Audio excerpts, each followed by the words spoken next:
Welcome back to Lockett Up with Kurtz. It is the second podcast. John Kurtz and Aaron Lockett, former Wildcat legend and wide receiver, NFL wide receiver as well, with me here on the podcast.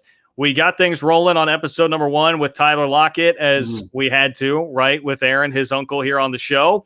But now we morph into what everybody is talking about, which is conference realignment. And unfortunately, it's a very uneasy time right now for K-State fans having to try to deal with this. This will not be the most fun episode of this, I'm sure, that we ever do, but it is going to be very informative and give you basically an update on what I'm hearing right now and trying to talk to a bunch of people over the last 6 or 7 days to sort through what's going on with conference realignment. The show is brought to you by 360 Vodka and Holiday Distillery. The versatile lineup 360 Vodka has to offer. The cocktail creations are endless. Whether it's craft cocktails, batch drinks, or infusions, 360 has your drink of choice covered. It's the only vodka responsible enough to carry the world on its shoulders. And hey, to be honest, you may need some of that right now. I would suggest hitting the 360 vodka right now to handle the stress of conference realignment after Oklahoma and Texas now officially declared their intention to leave the Big 12. And today, as we record here on Tuesday, they officially applied for membership to the SEC. So, yeah, Aaron, you're somebody that played, obviously, in the Big 12. You played against Texas and Oklahoma. This has been a lot to absorb here over the last week. What's been your reaction to everything that's happened? And this is a hard one to swallow. You know, we've always looked forward to playing the bigger schools in the Big 12, and K-State was one of those schools. But obviously, the national exposure that Oklahoma and Texas would bring was something we always looked up to. Those are those wins that would push you up to the top 5 in the top 25 rankings. And so when you eliminate those teams from the Big 12, you still have a conference, but the reality of it is 2 of your staple teams that were there have now left. And so what's left, right? You look at the West Virginias and the TCUs of the world, and there's an opportunity to play those guys and play well. And do they have enough national exposure? But without the OUs and the Texas, what really remains for the remaining schools in the Big 12? And that's up for conversation. Yeah, it's very sobering. It's very sobering. And, you know, you coming from it, from a player perspective, I mean, I know you obviously were fired up to play Oklahoma every time you went out there because you're an Oklahoma guy. You were overlooked by them. Your whole family somehow was overlooked by them coming out of high school. I mean, those are games. If we're being honest, that's a big selling point of why you want to come to play at K-State, because you get a crack at Oklahoma and Texas, teams like that clearly get everybody fired up. I think the biggest part that's going to hurt the remaining teams is the recruiting process.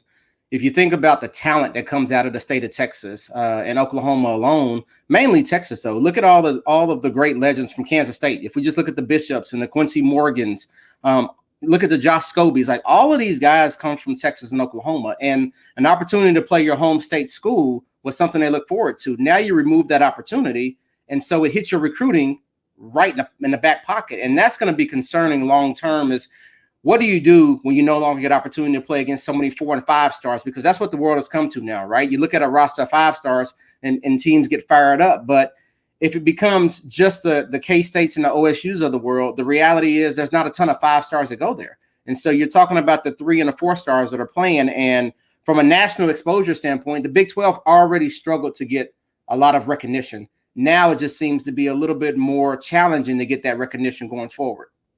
Well, and to play off of this recruiting point here, man, the thing that I think about too, as you bring all that up, is the fact that the state of Texas is now very hooked in with the SEC. I mean, Texas A&M has really made a lot of headway, and this is why they're so upset about Texas coming into the SEC. Right. They made a lot of headway with being like, hey, we are the Texas school that's in the SEC, and that is where most kids want to play when they're coming out right now, because the SEC, rightfully so, has the impression of being the best college football conference that's out there. And so A&M had recruited really well. They got Jimbo Fisher. They were moving on up, and now Texas can come in and slap an SEC logo on.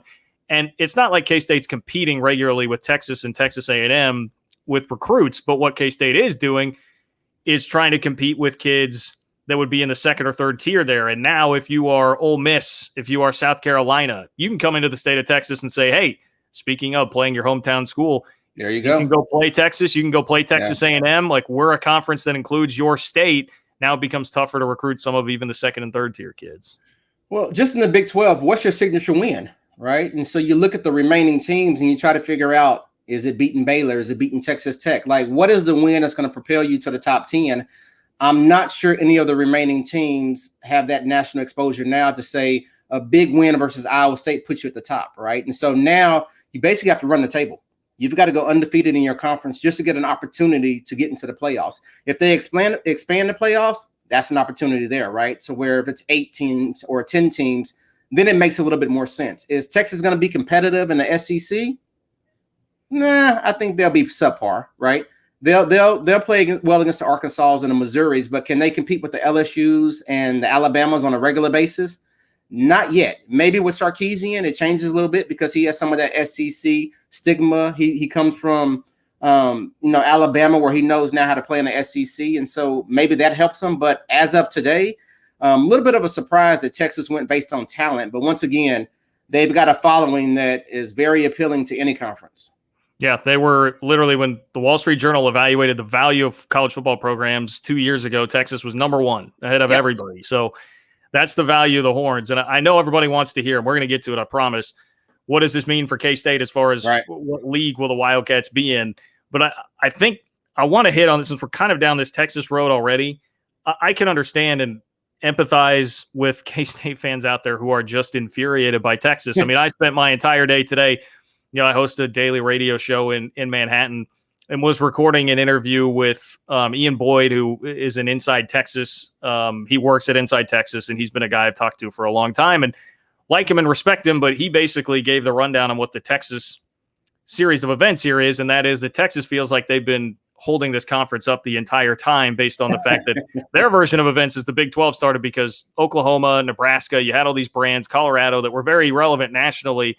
You didn't have TV sets, and you needed the TV sets from Texas. Right. And so here comes the good old Longhorns to save the day, and they've just been holding up this conference for the entirety of its existence. And, you can go read Burnt Orange Nation. I guess I'll give them some clicks, but the SB Nation Texas site, they had a whole article today just taking shots at everybody, called K-State overachievers at best, even with Bill Snyder, and slamming everybody in the conference on their way out the door. I mean, that is how Texas feels. And the reality of the situation is Texas has basically, they ruined the Southwest Conference by leaving to come to the Big 12.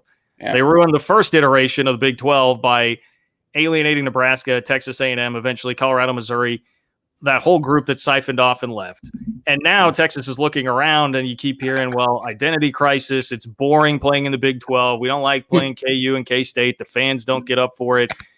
When Texas is the school that caused it to become more boring in the first place by running off those four, and now they're effectively ending what we have as the Big 12 is currently constituted. So to rant a bit about Texas, it is infuriating because, I mean, the arrogance just seeps out of them on their way out the door, and there seems to be a lot of grave dancing on the 8 schools that are left in the wake of all of this.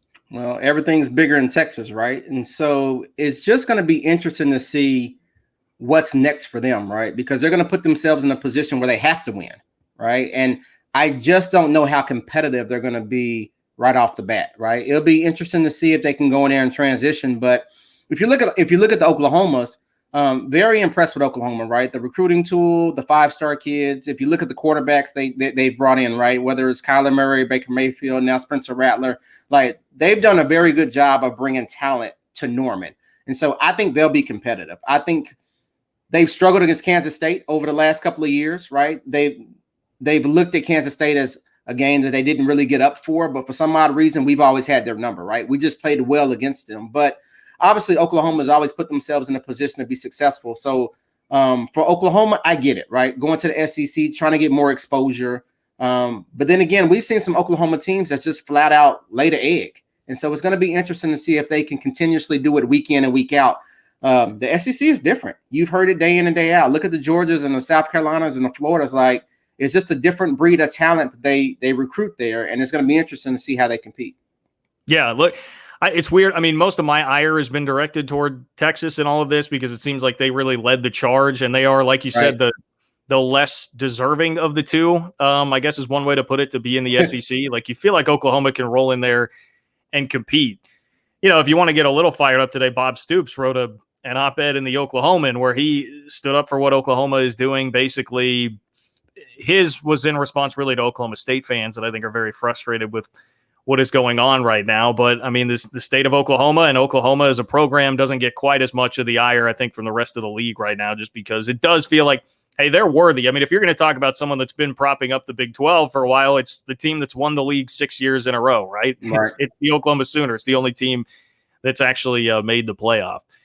I don't know, Aaron, you're down in Texas country right now. Like, what does it feel like being in the middle of all that? You're from Oklahoma, right? And you're now living in Texas, so you're kind of getting inundated by this from all different angles. Just can't get away from it, right? Yeah.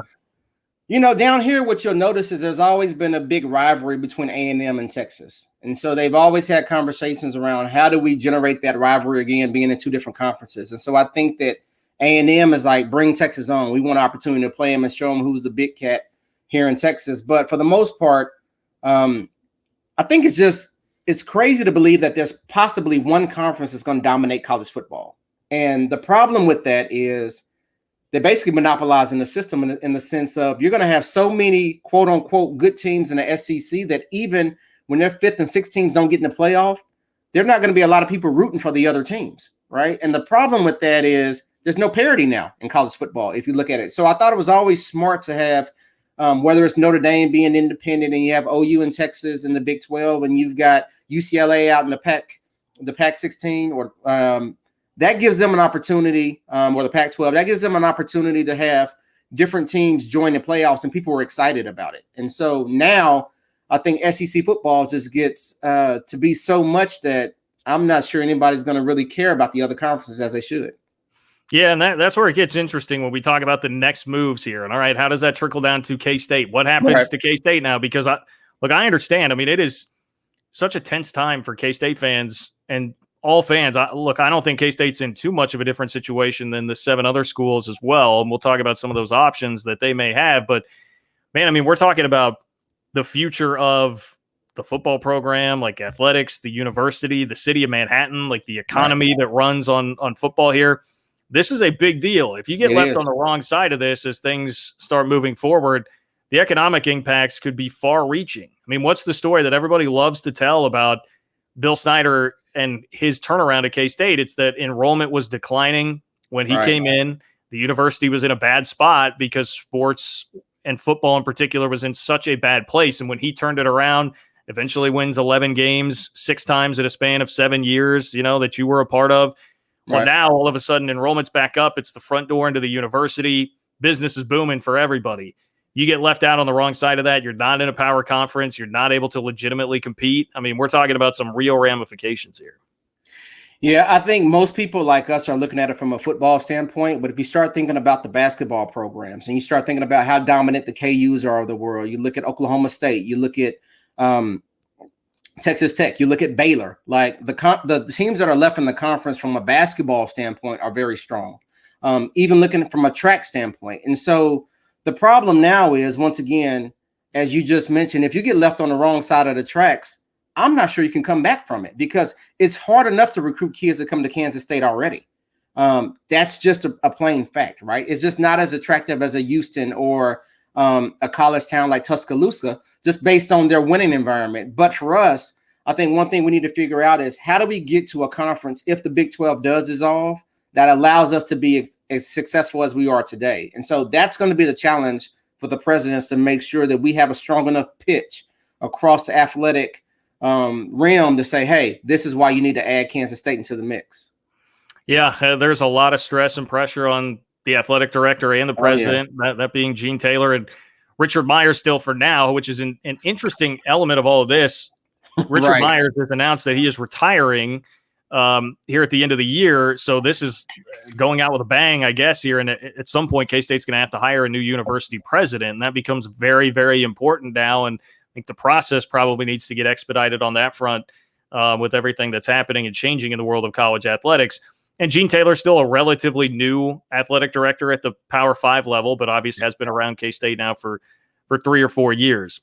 I think the breakdown here is as follows, and I like that you slipped up and mentioned the Pac-16 there a second ago, because that's what K-State really hopes will exist. Exactly. The Pac-16. I think that's your best case scenario. If we're talking about options for K-State, I think option one, in terms of what would be best, and I know this may sound weird and some people balk at thinking about being over on the West Coast and playing games out there, but if we're talking about staying up with the Joneses financially, at least somewhere in the ballpark of where the Big Ten and the SEC are going, your best hope is that the Pac-12, one, sticks together and doesn't get raided by the Big Ten, and then two, would be willing to either do the merger with the Big 12 as a whole and go to this Pac-20, that idea, which was first floated, by the way, by Big 12 ADs in their meeting last Thursday, or it could be the Pac-12 taking a group of 4 teams from the Big 12, and at that point, it's pretty dicey as to whether or not K-State would be included in that group, but you would have to hope that there's a chance that that happens. And one thing I will say, I saw something today that made me feel a little bit better about this possibility, and that is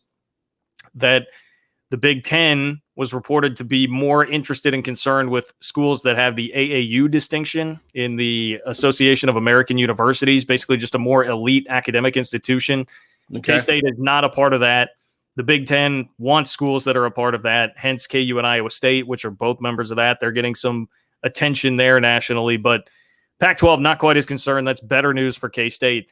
That, I think, is where you have to start option number one. It's weird, Aaron, to think about going and playing like USC and UCLA every single year, whatever that might be, but you would hopefully have some sort of pod system with teams that are back close to you that would be coming from the Big 12 with you. And even though you lose some of the regional rivalries and all of that, if you want to keep up with the money and not have to slash your athletic budget, that's the best option that's on the table. Well, take a step back and look at West Virginia. So West Virginia is already in that situation, being on the East Coast and having to play against the Kansas States and the Texas of the world. And so for them, it felt odd and it felt weird and for us as well. But as soon as they became competitive within the Big 12, it was just something that we accepted. And so as a player, I would rather play UCLA, USC, Oregon, Arizona State, Arizona all day. I think that's by far the best option for Kansas State right now. Gives us an opportunity to get more exposure on the West Coast.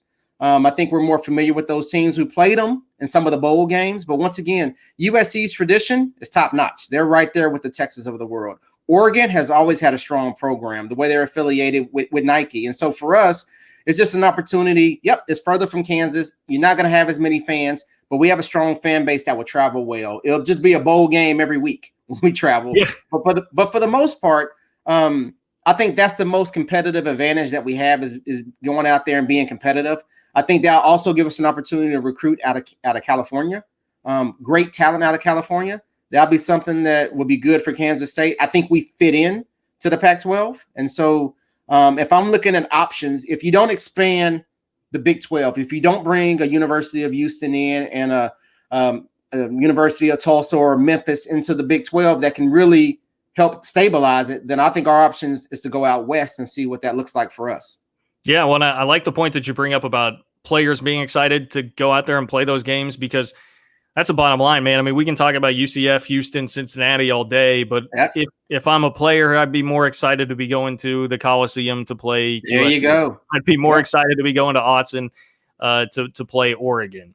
Now, an option that is still here is keeping the league together, and right now that's the Big 12's posture outwardly, and just from having talked to some folks at K-State, I mean, that first meeting on Thursday between Big 12 athletic directors was really about like, hey, solidarity, let's try to remain together, add some schools. What are our plans? Like, what can we do from here? That's also the best way to milk as much money out of Oklahoma and Texas as you possibly can. But the problem here is what happens with the TV money, which is such a huge deal here. So the Big 12 right now, the TV payout is about $37 million per year. And Dennis Dodd from CBS Sports reported that the estimated value per school of a TV contract with the 8 remaining schools could be as low potentially as $9 million per year. Wow. You're talking about the difference between $37 million to $9 million. Now, you obviously can go add schools, UCF, Houston. Those are the two that I seem to hear the most.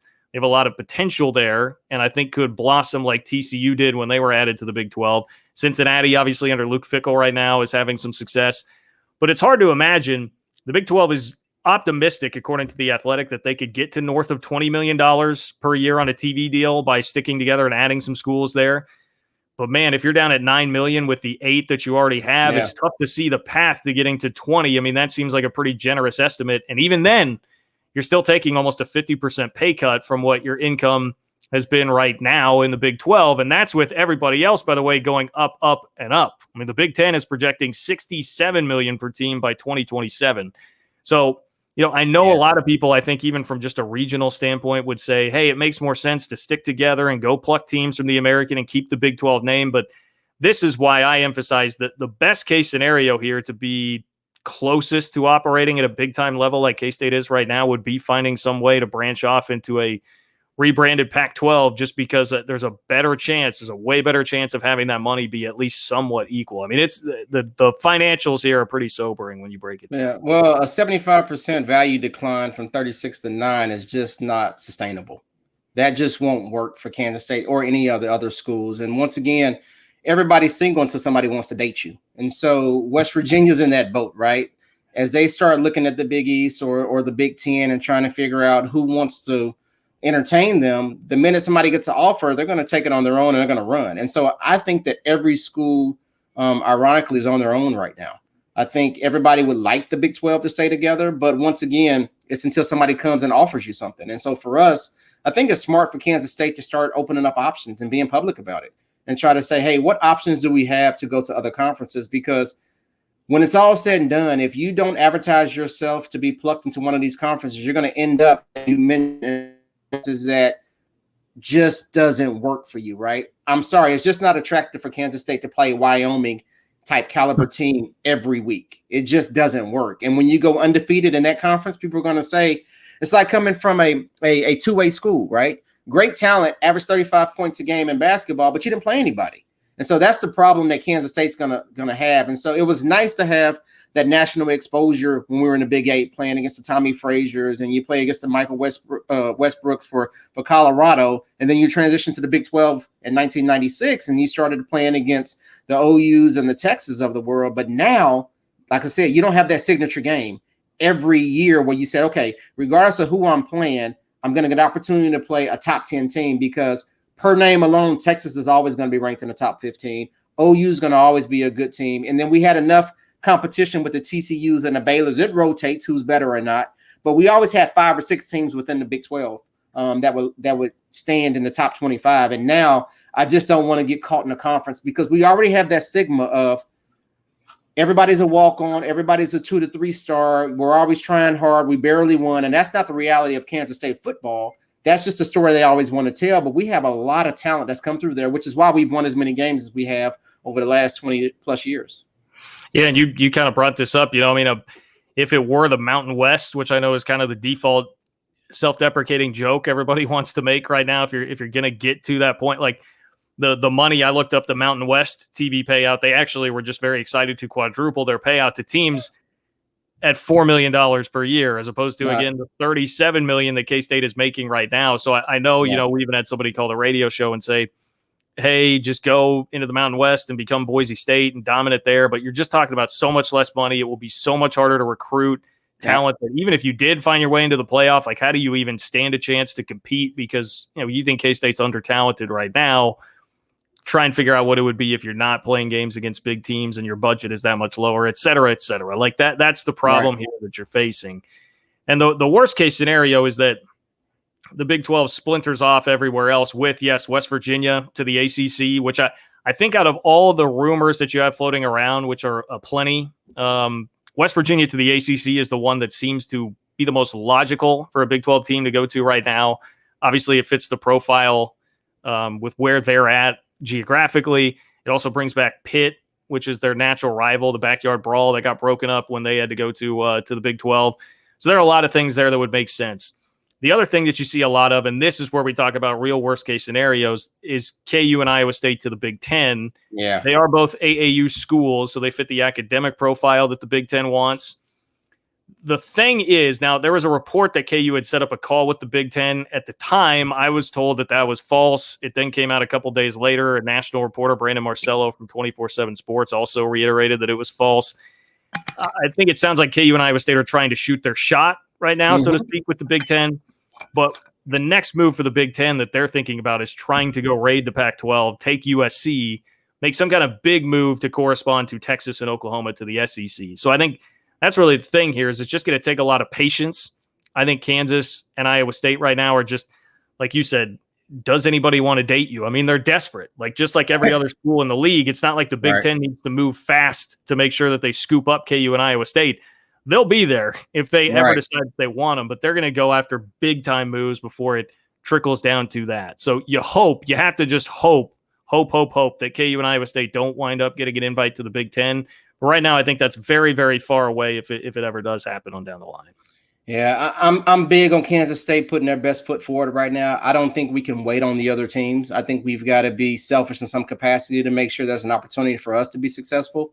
Once again, if you look at the Baylors and the Texas Techs, they all have a Texas commonality between them, and so they're going to do what's right for them. But that may be different than what was right for Kansas State. And so for us, I'm hoping we find a way to be aggressive. I think we've always been one of those schools and colleges that's done the right thing.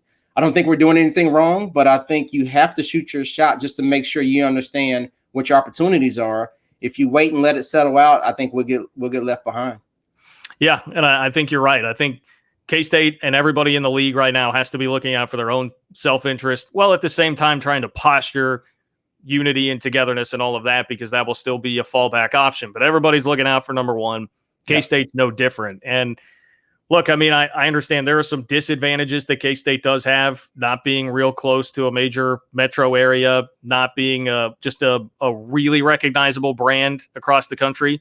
But I do think you have some things to sell. I mean, for one, I think K-State is in a better position, certainly facility-wise right now, than they were 10 years ago, which is something that John Curry does deserve a lot of credit for, the former athletic director at K-State, who got in motion the West Stadium Center, the new veneer complex that is there. It did a lot of facility work that has K-State now very competitive. When you talk about facilities, K-State is very competitive. There's obviously a rabid fan base that will certainly support the team and show up, win or lose, but especially if the team is playing well. I mean, Manhattan becomes a really difficult place to play. So you have a strong fan base full of support. And you do have, I mean, if you look back over the last 10 years of the Big 12, K-State's tied for third in wins in the conference. So it's been one of the better programs. It is a good football program, a good fan base with above average to good facilities. That's what you have to go sell right now if you're Gene Taylor and K-State. And I'm with you. Try and be as proactive with that as you can. Yeah, you've got to be on the forefront of this. But, one thing that will help this at the end of the day is you've just got to continue to keep winning wherever you go.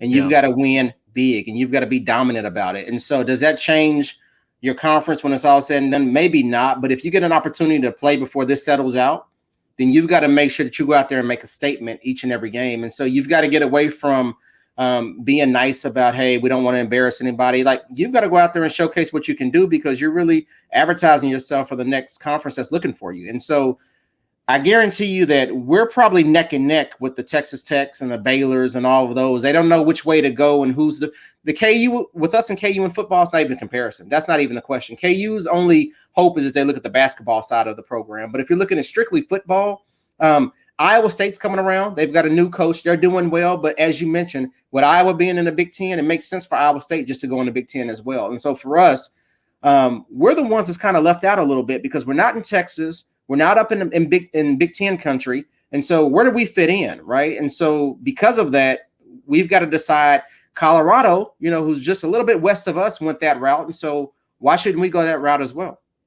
Yeah, so much of it is just geographic bad luck. That really is a part of it. I mean, there's schools like Vandy in South Carolina that just so happen to be programs and schools that are in no better position than K-State would be overall if they were here, but they happen to be in the SEC and Southeastern Conference territory.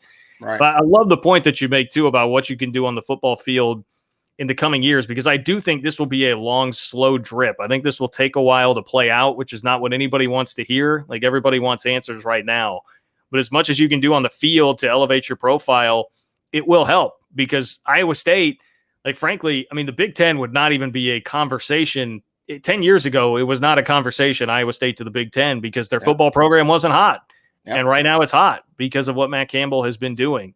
And that makes a big difference. So you get out there on the field, you have a chance to beat Oklahoma or Texas again. I mean, K-State's beaten Oklahoma 2 years in a row. You got to do that. And I would think, Aaron, I mean, the players maybe don't take this stuff to heart quite as much as the fans do. But still, if you're a player looking at this being like, man, we're about to play these guys who are bailing on us and putting everybody in so much jeopardy, Right. But imagine you can't be possibly more motivated than everybody will be this year when they go play those schools. Well, it's just locker room talk, right? It's whatever you can use to get your team motivated. And so I think, once again, we've always, as players, got up for the big games. And so OU and Texas was always big games just based on the fan base, regardless of their record. There was always going to be a packed house. It was always a big-time player coming to that university, which is most likely going to be a high NFL draft pick. And so it was an opportunity for somebody on the team to showcase that they belonged in the same arena as that player. And so I think you'll see us come out and play lights out against the OUs and the Texas because of some of the things they're doing here in the offseason. But, I challenge Kansas State as a football team to be consistent and do it across the board, right? We've got talent, right? They've done a very good job of doing it. They're building it from within. We've got a polished senior quarterback. Like, this is our time now. Coach is solidified. He's been there for a couple of years now. This is our moment, and the stakes are higher than ever this year. They are. They absolutely are. What I'm curious, since you brought this up, what was the best locker room talk or bulletin board material that got you fired up during your? Oh God, I remember we played Colorado, and Ben Wheeler? Ben Kelly? Ben Kelly was his name. Was one of the cornerbacks, and Ben just said that, oh God, they've got receivers that are under 6 foot. They don't stand a chance to get past us. And I remember getting on the field and come to find out he was 5'8" as well. And I was like, well, hell, what are you talking about? And so it's just one of those things where people just say whatever they can and think they're bigger than what they are, but you got to go out there and play day in and day out. Right. And so I'm excited to see what Kansas State can do. I think it's wrong. I understand why OU and Texas are doing it once again, but they're looking out for themselves, right? But from a conference standpoint, it's putting a lot of teams and universities in jeopardy. But if that's what's going to happen, then it's, like I said, once again, it's on us to make sure that we take care of ourselves. And so that's what I'm hoping Kansas State does. Looking forward to seeing where we're going to be a part of. But I hope the conversation starts sooner than later about us joining a conference that makes sense for us. No doubt. And I think behind closed doors it is. I know Gene Taylor's been a busy guy out and about a lot of places this week. So stay tuned. We'll keep you updated on everything that's happening with conference realignment as it rolls along. And hey, hopefully we get to talking about some actual football here at some point too, because it is exciting to think about Skylar Thompson, Deuce Vaughn being back out there on the field this fall. Again, we appreciate the support of 360 Vodka and Holiday Distillery. Seriously, those guys have been awesome. It's been great to work with them. Really appreciate their support.